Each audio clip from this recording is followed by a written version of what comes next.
नमस्कार।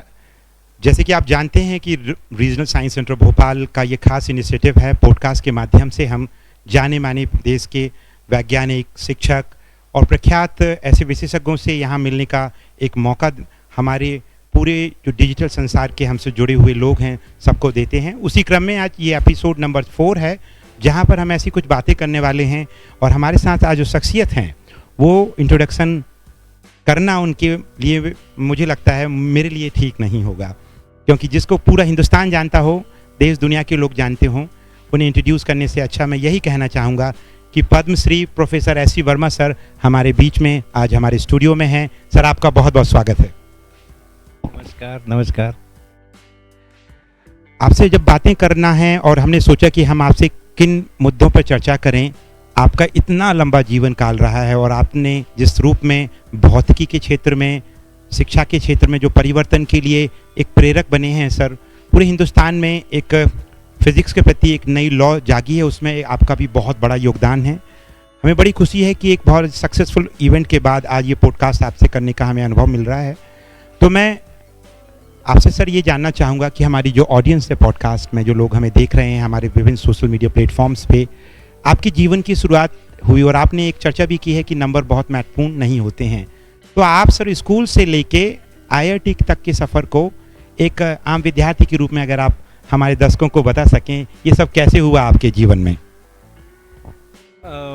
बहुत अच्छा प्रश्न किया। मुझे भी अपनी बचपन की यादों में आप ले जा रहे हैं और वो बहुत सुखद यादें हैं, जबकि हमें स्कूल के अंदर में और परीक्षा के अंदर में बहुत ही कम नंबर आया करते थे। हम फेल हो जाते थे कई विषयों के अंदर में, और फिर भी हम मस्त रहते थे। तो वो यादें बड़ी अच्छी यादें हैं।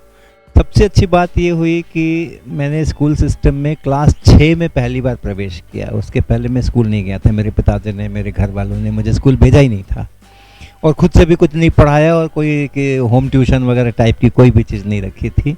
पहली बार ही मैं क्लास 6 में, और जो होता है एक परीक्षा स्कूलों में एडमिशन का, उस समय जो तरीका था, प्रिंसिपल अपने कमरे में बुला के कुछ 2 4 5 प्रश्न पूछ लेते थे और तय कर लेते थे ये किस कक्षा के लायक है। तो उसमें मेरे को 6ठी क्लास के लायक समझा गया, तो 6ठी क्लास में एडमिशन हो गया। वहाँ से यात्रा शुरू हुई।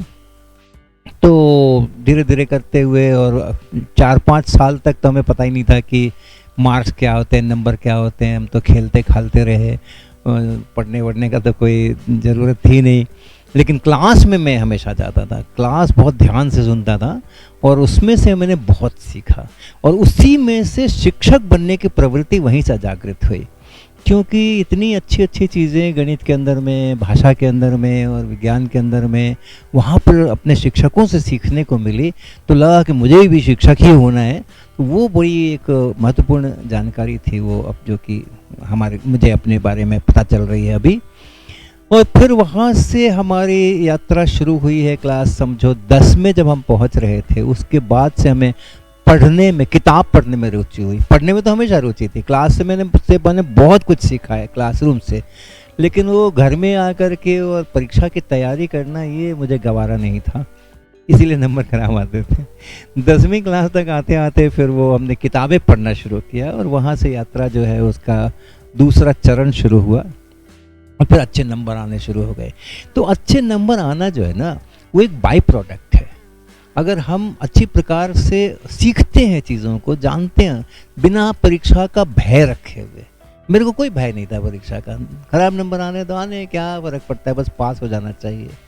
तो बिना परीक्षा का भय रखे हुए अगर हम सीखने के लिए सीखते हैं, सिर्फ लर्निंग के लिए लर्निंग करते हैं, नॉट फॉर एग्जामिनेशन, तो हमारी लर्निंग बहुत अच्छी होती है, बहुत फास्ट होती है। और भविष्य में कभी भी परीक्षा में नंबर लाना कोई बड़ी बात नहीं होती है। जब भी कभी हम तय करेंगे कि अच्छे नंबर लाना है तो आ जाएंगे। कि मेरे साथ तो ऐसा ही हुआ है। 10वीं के बाद से फिर अच्छे नंबर आना खुद ही शुरू हो गए, क्योंकि लर्निंग मजबूत थी।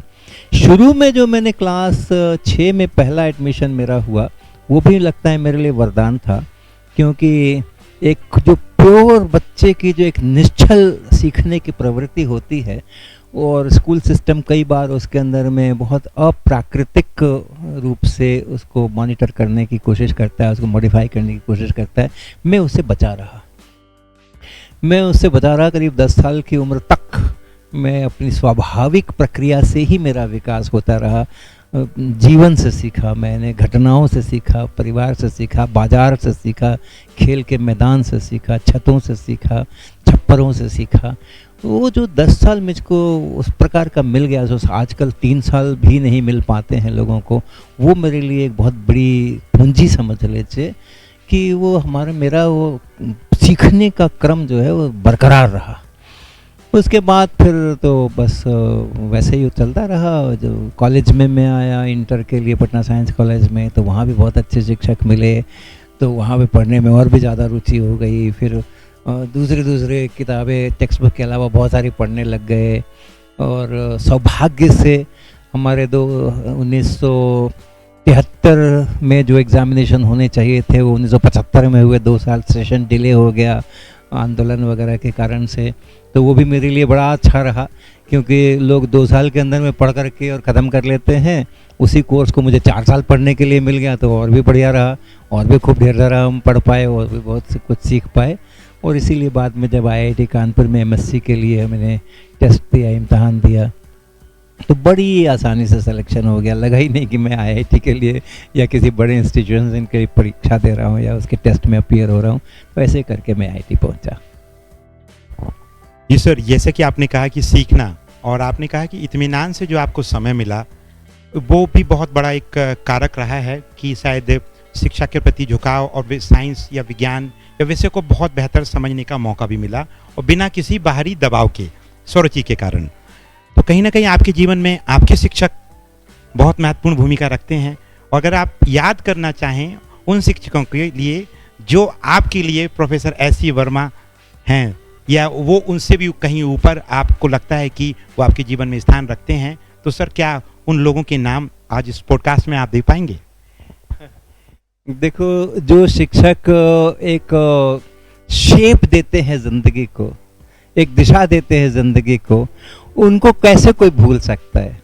मैं तो अपने जो शुरू के 6ठी 7वीं 8वीं के समय के शिक्षक थे उनको अच्छी तरह से याद है मुझे।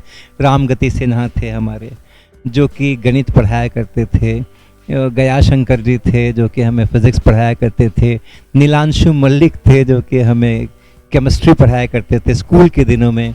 कॉलेज के दिनों में यानी इंटरमीडिएट जो +2 आजकल कहा जाता है, उसमें जाएं तो बहुत सारे हमारे शिक्षक जो हैं, शिवेश्वर प्रसाद थे, सुभाष रंजन सरकार थे जिन्होंने हमें फिज़िक्स पढ़ाई, अशेश्वर यादव थे हमारे, बीबी त्रिपाठी थे हमारे। उन सारे लोगों को मुझे याद है।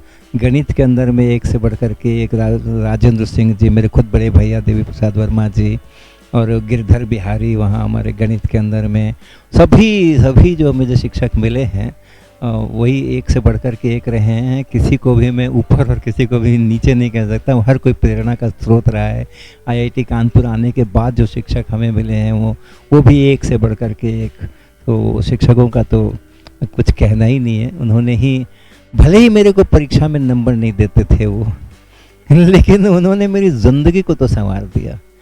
क्योंकि जितने समर्पण से वो पढ़ाया करते थे या हमसे बातें किया करते थे, वो समर्पण मुझे इतना भाया कि एक शिक्षक बनने का ही निश्चय बहुत कम उम्र के अंदर में, और वो ख़राब नंबर जिसे मैं आ रहे थे उसी समय ले लिया था कि मुझे भी शिक्षक बनना है और कुछ नहीं बनना है। और वो चीज़ अभी तक भी मेरे अंदर में उसी प्रकार से कायम है। तो शिक्षकों का तो मेरी ज़िंदगी के अंदर में बहुत बड़ा रोल है ही है। जी, बहुत बेहतर तरीके से आपने जिस तरीके से अपने शिक्षकों के नाम लिए हैं, तो जीवन में वो प्रभाव छोड़ते हैं और वो अपनी जगह बनाते हैं। लेकिन परिवार बहुत महत्वपूर्ण होता है सर। अगर वो वातावरण आप चाहते हैं और अगर वो आपको स्वतः ही प्राप्त हो या आप संघर्ष करके प्राप्त करें, दोनों चीज़ों में काफ़ी अंतर होता है। आपने बड़े भाई का जिक्र किया, तो मैं चाहूँगा कि अगर थोड़ा प्रकाश आप डाल सकें आपके पिताजी और आपके बड़े भाई का, कि कैसे एक परिवार के सदस्य एक बड़े होते हुए बच्चे के प्रति या उसके जीवन में जो बदलाव हो रहे हैं एक मौका या स्पेस दे सकता है, जो उसके लिए उसके क्षेत्र में एक रचनात्मकता के साथ परिवर्तन लाने के लिए काफ़ी सहायक सिद्ध हो सकता है। और देखिए, ये जो प्रश्न है ना वो बहुत अच्छा प्रश्न है और आज के लिए, आज के ज़माने के लिए बहुत प्रासंगिक है। मैं अपने परिवार के अंदर, मेरे पिताजी पढ़े लिखे नहीं थे।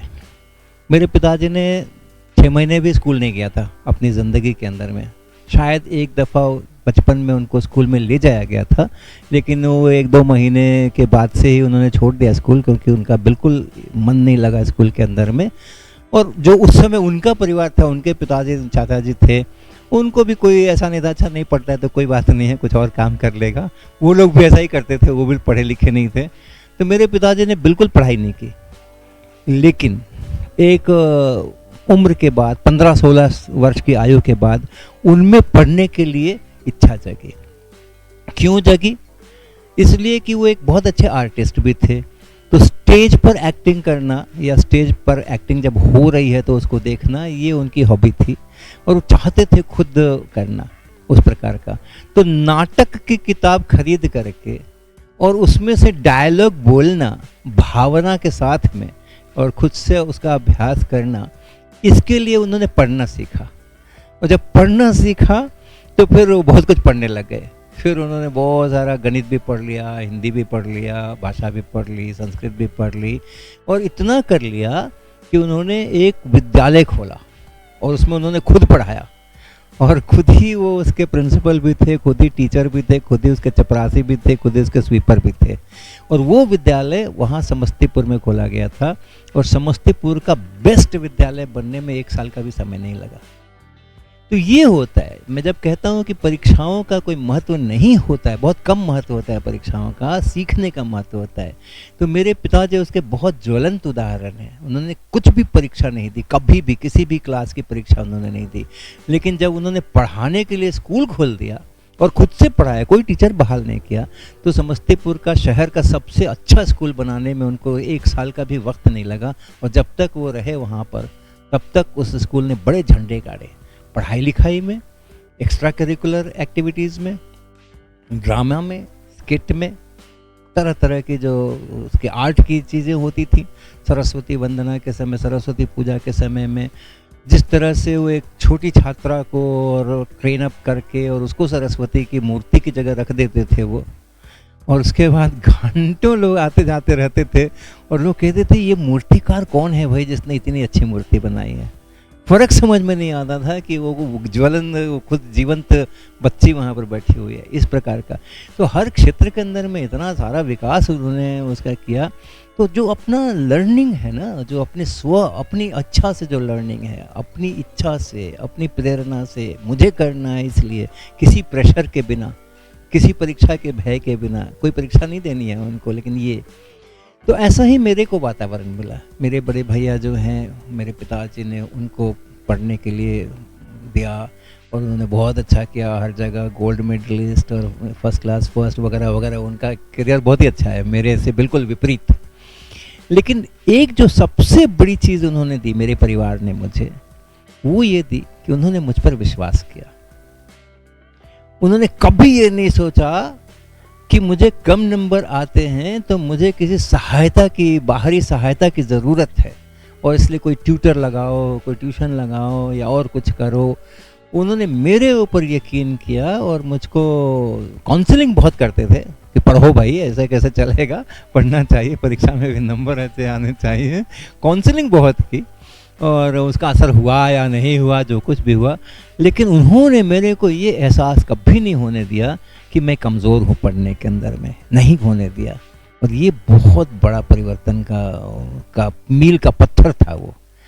और इसलिए जब अपनी स्वाभाविक प्रक्रिया में, अपनी स्वाभाविक गति से मैं चीज़ों को सीखता चला गया, परीक्षा में नंबर आया या ना आया, मैं सीखता चला गया, तो किसी स्टेज के ऊपर नंबर तो खुद ही आ गए, खुद ही चल करके आ गए हमारे पास। तो ऐसे मेरे परिवार का इस प्रकार का वातावरण रहा था।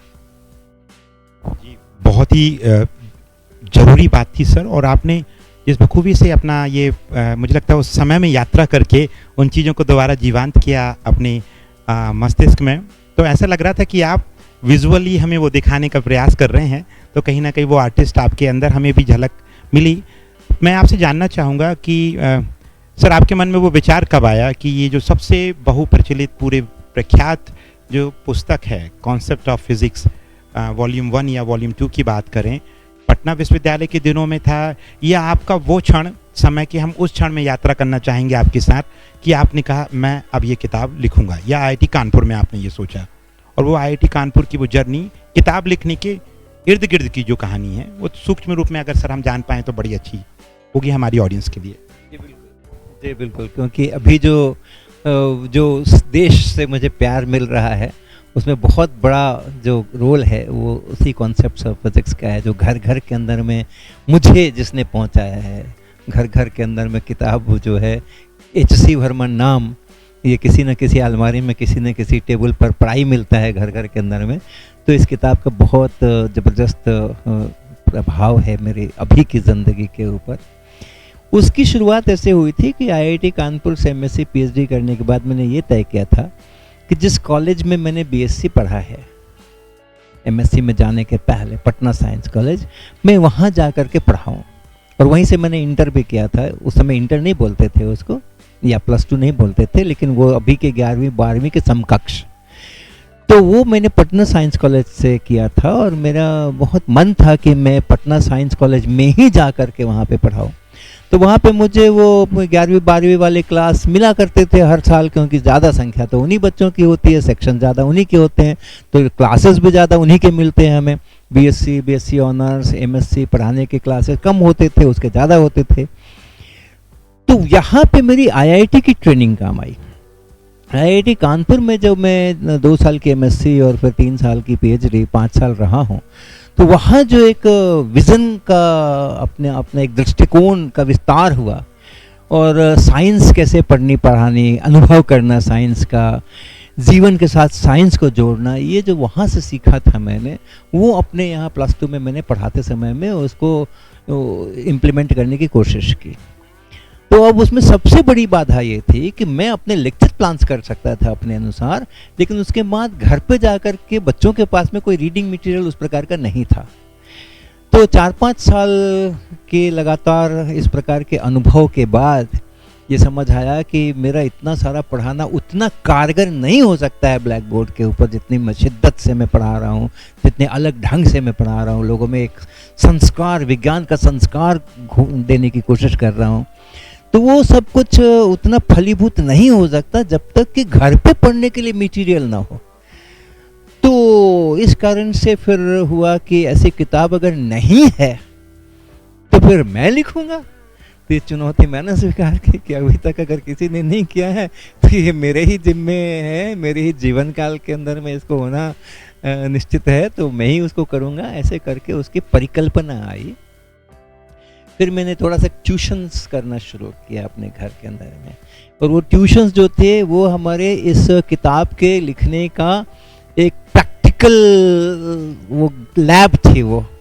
तो जो भी कुछ मैं सोचता था कि अच्छा ऐसा लिखूंगा, ऐसा उसको फ्रेज करूंगा तो उसका ये असर होगा बच्चों के ऊपर हमारे जो उसको पढ़ेंगे, तो वो सारा मैंने लिखने के बाद इन अपने ट्यूशन के जो एक 25-30 बच्चे हुआ करते थे उनके ऊपर मैं वो उसका एक्सपेरिमेंट किया करता था, और उनके जो बहुत बारीकी से उसको सूक्ष्म अन्वेषण करता था कि बच्चे पर क्या असर पड़ रहा है उसका। तो फिर उसके आधार पर उसको रीराइट करना, उसको परिवर्तन करना, स्कीम बदलना। तो ऐसा 8 वर्षों तक चला वो। तो ये 8 वर्षों तक मैंने ट्यूशन किया। उसके बाद वो किताब तैयार हो गई, वो बन गई, और वो मेरा ट्यूशन का सेंटर भी बंद हो गया। तो इस तरीके से करके कॉन्सेप्ट्स ऑफ फिजिक्स जो है वो लिखी गई थी। थैंक यू सर, आपने इतना ज़बरदस्त जो जीवन है आपका वो एक दर्शन है, हम सबके लिए प्रेरणा है। और मैं चलते चलते अंत में आपसे जानना चाहूँगा कि देखिए सर, सीखने के लिए कितने संस्थान हों, चाहे वो फॉर्मल एजुकेशनल इंस्टीट्यूट्स हों या नॉन फॉर्मल हों, जिसमें विज्ञान केंद्र जो साइंस म्यूज़ियम, साइंस सेंटर्स हैं भारत में हमारी परिषद के अधीन भी और बाकी भी। तो आपको क्या लगता है कि समाज में विज्ञान प्रचार प्रसार के लिए, वैज्ञानिक चेतना के निर्माण के लिए हर तरीके के संस्थान की आवश्यकता है, या हैंड्स ऑन लर्निंग का जो हमारा मूल्य लक्ष्य है विज्ञान केंद्रों में, प्रदर्शनियों के माध्यम से, प्रदर्शन के माध्यम से और कई कार्यक्रमों के माध्यम से, जिसमें से एक आज आप हमारे साथ आई है, हमारे लिए भी बड़ी सौभाग्य की बात है।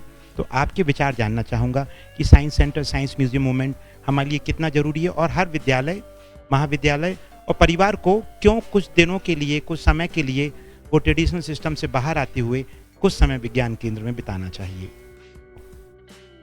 देखिए, एक तो मैं अक्सर लोगों से पूछता हूँ कि न्यूटन को वो ग्रेविटेशन का आइडिया कहाँ से आया, कि धरती जो है चीज़ों को आकर्षित करती है, ऐसी कथा है ऐसी। वो कथा मैं जहाँ तक सोच सकता हूँ वो कथा जो कथा ही है, लेकिन कथा तो है। तो वो मैं पूछता हूँ कि वो सेब गिरा कहाँ था।